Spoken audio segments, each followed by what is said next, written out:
Hey guys, welcome back to World of Warships. Today we're taking a look at the AL Yukikaze. Not all of these Azur Lane event ships are just copies of already existing ones. This ship gets access to F3 torpedoes. Now if you don't know what that means, it is the Shimakaze's close, dangerous torps. They have insane speed, but only go 8 kilometers. These torps are going to do over 21,000 alpha damage, and when you build them, they go 84 knots. So it's about a 20-second lead time here to actually hit this Awami. We shot these torps off at 16:35 on the clock, and we're going to be hitting him in about 5 seconds. There is very little lead time you have to give. This is almost like firing battleship shells at 20 plus kilometers, except they're torps. They just absolutely crush anything that they hit. F3s are special like that. They're very difficult to use on Shimakaze at tier 10. A lot of radars up there, 10 kilometers, 12 kilometers. How do you get in range?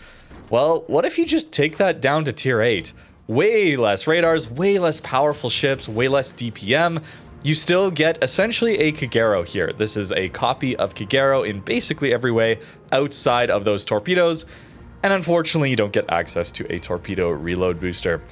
Kagero gets normal 10 kilometer torps. They are much slower though. And actually, we get a little more DPM as well. So very minor downsides here for Yukikaze to get such powerful torpedoes. So probably just an upgrade. We also should talk about the Shigure. That is a new destroyer that was launched recently that has Italian smoke screens.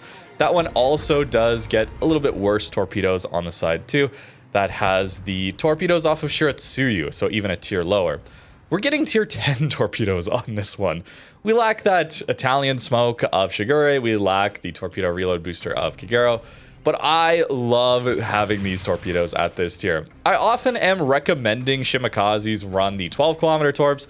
I'm not much of a torpo player personally, but I don't enjoy getting locked out of battles, is kind of like how I call it. When there's a lot of radars, there's plane spotting, you just can't get even in range to send your 8 kilometer torps a lot of the time at high tier. I don't find that to be as much of the case at tier 8. So I actually had a pretty good time here with Yukikaze. This ship is not cheap, of course. This ship is going to cost you over 14,000 doubloons in the premium shop. That's a lot for a tier 8, especially considering we have things like Black Friday that get tier 8s down to like 8,000 doubloons. You can also use a 25% off coupon for normal tech tree ships, that kind of thing. And the playstyle is very similar to that of Kagero anyway. So maybe not the most interesting for the cost, but always very interesting to take a look at these ships that do have some unique characteristics. Los Andes here at 7.5 kilometers. It's a little over 30 seconds lead time. It's 30 seconds, I believe, out to 7 kilometers, somewhere in there. Absolutely ridiculous. I want to make another comparison, though, with this ship. Think about Holland torpedoes for a second. Very little lead time on those required because fully built, they go 95 knots. Those only have 10,700 alpha damage, though. What if you knocked off 11 knots, these go 84 knots, but doubled the alpha damage? It's pretty good. Of course, that is not to count the range that Holland gets and the other bonuses like a heal and all that the Holland line does get. But on just pure torpedo power, these things are absolutely ridiculous. A lot of fun.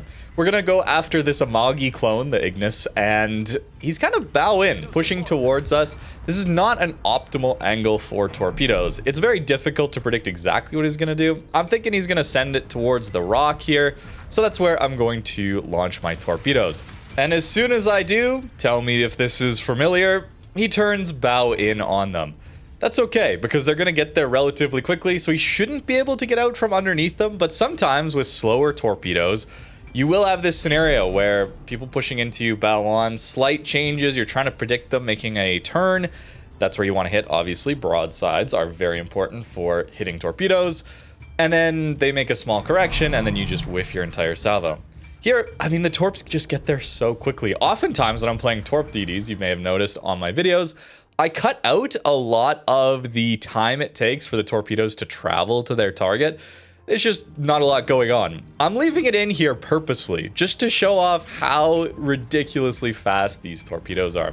Here, getting to this Gallant, again, it's like 20-25 seconds. We can torp out enemy destroyers. We'll jump ahead on this one just to show that we can actually land a torpedo. That Gallant did a full 180, and by the time he did, the torpedoes were still there for him. Very, very dangerous ship to deal with across caps, anything like that. F3s are very, very dangerous for enemy destroyers. They are spotted from the moon. This is the problem with Japanese torpedoes in general. They have very, very high detectability. So 1.8 kilometers away, almost 2 kilometers away, you're spotting these torpedoes. But they're so fast that it's very difficult to dodge them anyway. Yumahari here thinks he's safe getting behind this island. It was a very tight angle, and we're still able to land these torpedoes. So many more opportunities open up when you have such quick torps, because you can actually land these torpedoes without too much lead. So often, enemy ships, battleships, cruisers, they're looking for ways to use island cover, get behind islands where they know there's a common DD torp angle, but they put an island between you and that battleship, for example.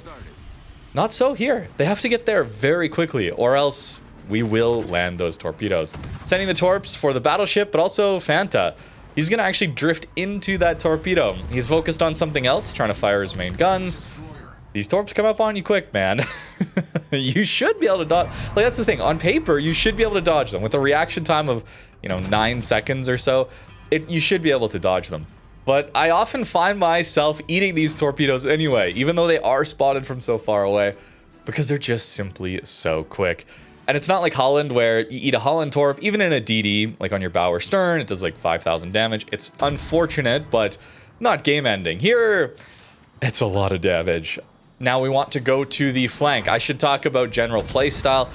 One of the reasons I don't enjoy torp boats quite so much is it's a little less engaging. Maybe my attention span is a little fried, but just sitting here doing nothing, in air quotes, I'm doing nothing, I'm spotting, which is very important, is less fun for me. It's less enjoyable for me. We'll go deal with the Jaeger on the flank. We spot him at the same time. We need our teammates' help there, of course.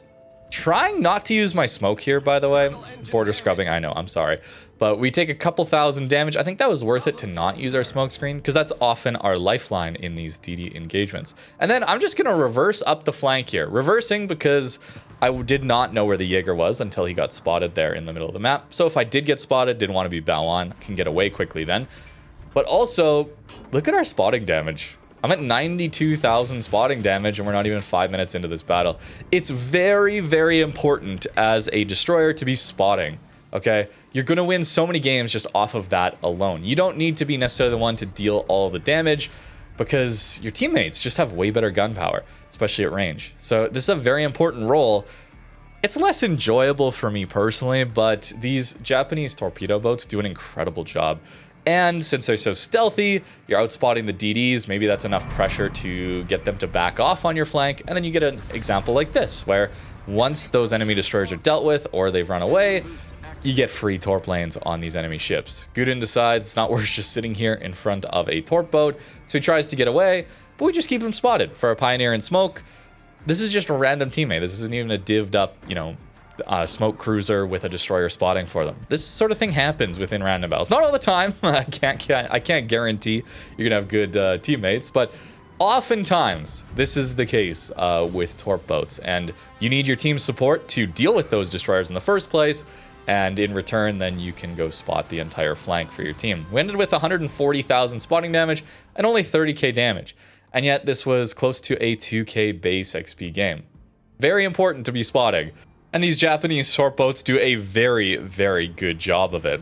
Now, if I can show you a live example, it's very feast or famine, shall we say, to take a title of the Kunming video, with torpedo DDs. But generally, we gotta be watching out for radars. It's always what I look for whenever I'm playing any destroyer, but especially stealthy torp boats. We gotta look for radars. We get ourselves a tier 9 game, which is totally fine, honestly. If anything, this feels a bit like a Yukimo, because Yukimo can actually slot the F3s as well at tier 9, just at tier 8 here. Not the same, of course, but just at the torpedo power alone. We are going to make a bit of a run like this, and the reason here is we just have great detect. Jaeger is going to spot us at the same time. We'll outspot Kid and Fanta. Ideally, our sub is going to be spotting the flank, And more than likely, I'm actually going to do that turn before I get to the cap. I really, really like making this turnout play before hitting the cap, because then they don't know I'm here quite yet. Let's dump some random Torps out too, shall we? I want to spot this gap, this cross here, because then my teammates should be able to get good shots at it. Also, apparently here too. I want to get these spots early, but then I do want to get in the cap eventually. But I want to be angled, okay? I'm dumping random Torps out. Probably the other guy is too, right? We're not RPF located. We could definitely be running RPF to... hey, look it, he's in the cap. Looks like my Torps were not online. Hey, look, there's a Fanta. We'll have to be careful of that. And there's the kid. So, 5.6 kilometers away. We can just spot him. And now he is smoking up. Totally fine. If Fanta rushes us, I'm just going to smoke. Okay. That's all I'm thinking about right now. Sheer pushing. Fanta there, sure. And I am going to actually get a little further away. I want this Synop to be able to spot the Fanta for us if he comes out. Because then I'll be able to smoke up and start shooting at him. It's still worth using your guns. Still definitely worth using your guns. So 2 DDs over here is going to be a bit of a challenge for us. But that's okay. So I think I'm far enough, yeah. There are the Torpedoes, great. So now we just wait for Fanta. I'm also probably going to launch my Torps at the Kid Smoke once they're up. Ideally. Fanta's not on his way. Okay. Although the Kid got the cap ready and he's not shooting from his smoke. So I don't think he's actually in there anymore. So maybe I'll hold on to them for now. There's the Fanta Torps. Sure. We're spotting them for our teammate, although he's pretty slow. So there's not a whole lot we can do to help him. Maybe we'll get a little more aggressive here. Our team should win the other side. We've already got 42k spotting, by the way. Very important. I'm not doing a lot of the spotting right now, but that's why having someone on the flank to do the spots. Kid did leave his smoke. Great. Now, I'm wondering if this Fanta is going to run through here. Our Torps are so quick that 16-second lead time here might not actually be enough. There he is. Okay. Does he accelerate to try and get out of here?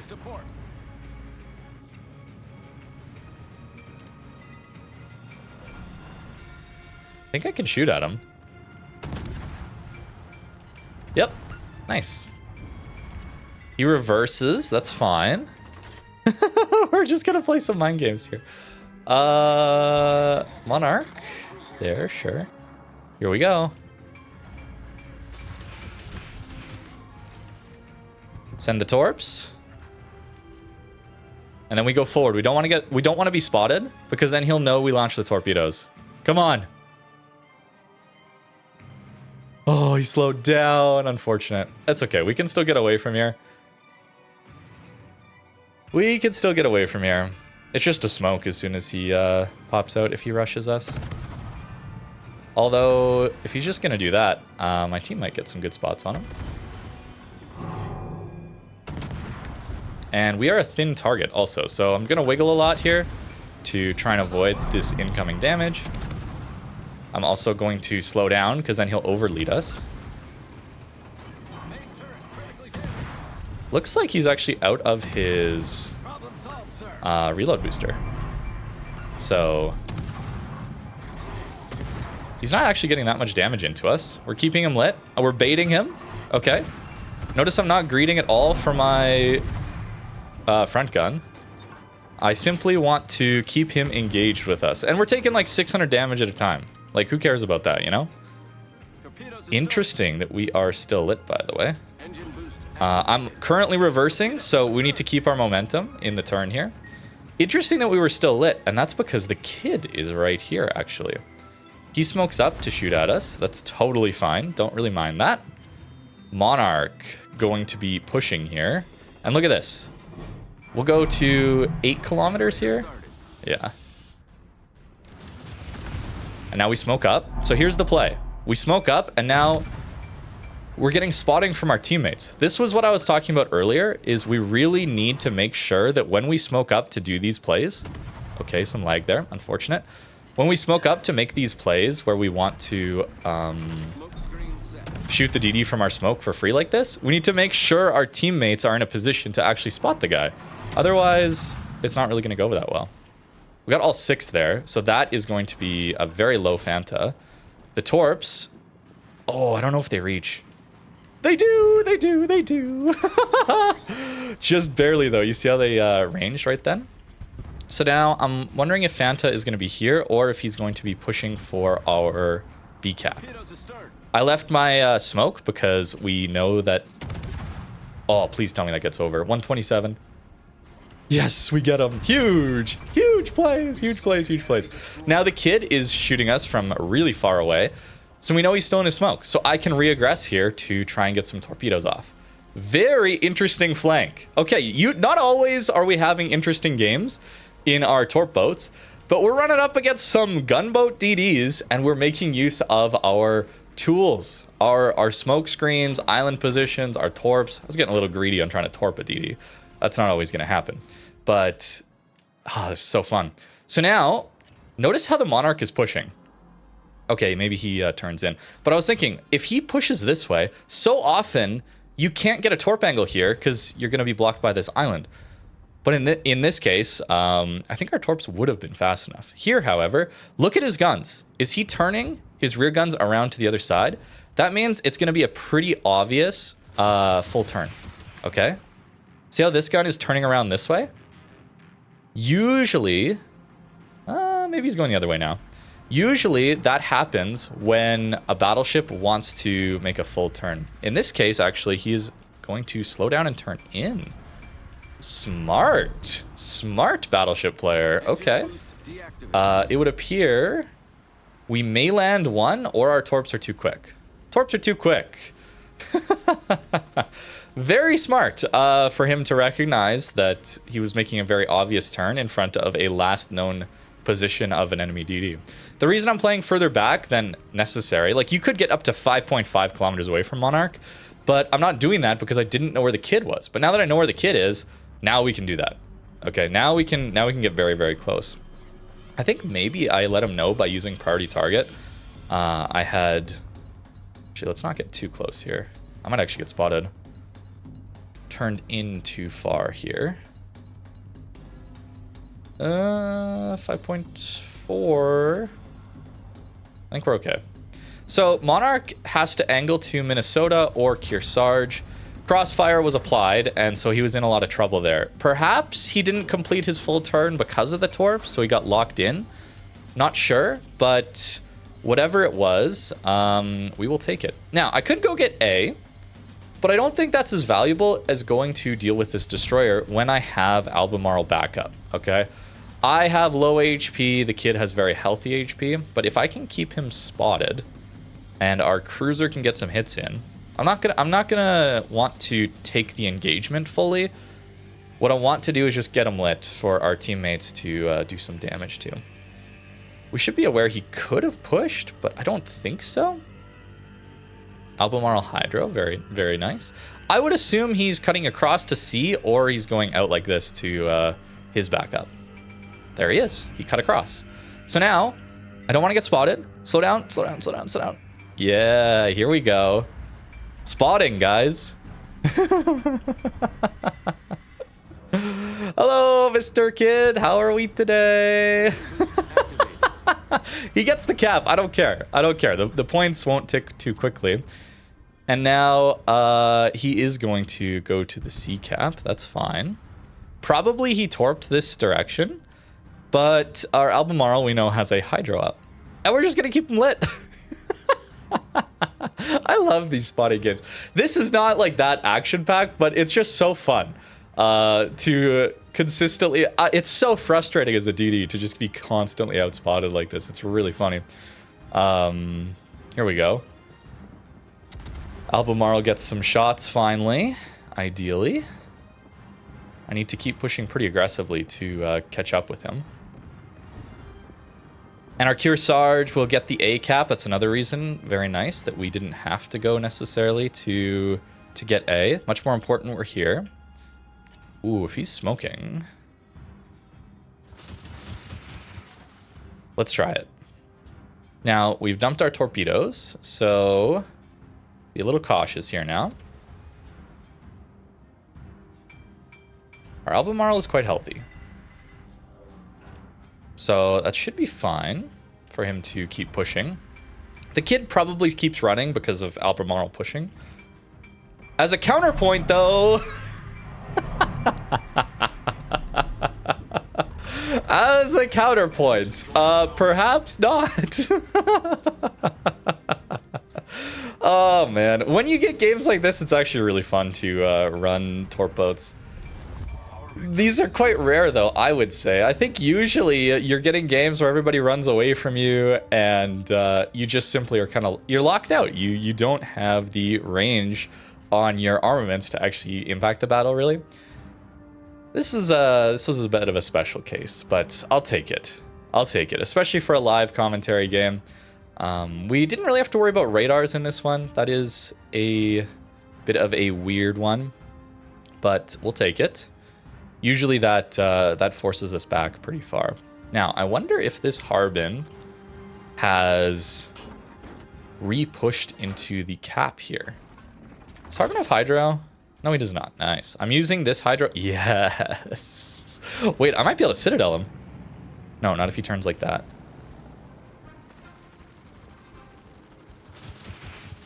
Engine boost deactivated. We'll send the Torps. No, he goes down. Okay, it's fine. It's fine, it's fine, it's fine, it's fine. It would have been funny to get the Citadels. Okay.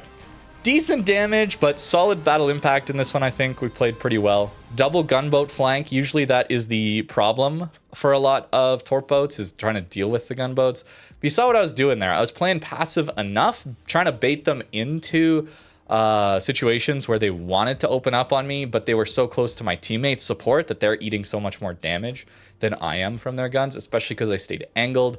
That requires teammate support, of course, but pretty cool. Pretty cool that a lot of our damage, actually, most of our damage was into DDs with our guns on a ship that, as we'll take a look at here, I have completely built for torpedoes, okay? There's no gun buffs here, just purely a Torp build. That's all I've done. And yet, we still did pretty well there, I would say. Actually, I say gunboat, and then I forgot we dev struck the kid with Torps. I have a memory of a goldfish, apparently, today. Whoops. Okay. Well, into the Fanta. We got a lot of guns into the Fanta, okay? It's still worth using, is what I'm trying to say. That's what I'm trying to say. It's a good ship. Is it 14,800 doubloons? Good. No, not to me, certainly. I mean, it's basically getting to play a Kagero with F3s. It's Yukimo with a worse hull, slightly lower, because Yukimo gets the F3s at a 1 tier higher. It's a good ship. It is definitely a good ship. Shigure, definitely very interesting playstyle-wise with its exhaust smoke from the Italian line. That one gets much worse torpedoes, though. This is definitely the stronger Torps you can get at tier 8. And the 8-kilometer penalty, I guess we should say, with F3s that you have to deal with over normal Japanese Torps at higher tier, the 12s, for example. The range penalty doesn't feel so bad at tier 8, so these feel very, very powerful here at this tier. And that's from someone who doesn't really enjoy Torp boats as much. I still had a great time here. But this was the build I was running. We'll look at it just again here. I don't really think it's worth building for really anything else. Just send it with these torpedoes. 84 knots, 21,367 damage. Wild. I mean, just look at Holland Torps in comparison. Fully built, it's 95 knots, but half the damage. 11 knots faster, but half the damage. I know, reload and range, and the ship gets heals and good guns, but, you know, this is a tier 8. It's very, very, very powerful Torps for a tier 8. So let me know what you think in the comments down below. Thank you very much for watching, and have a great rest of your day.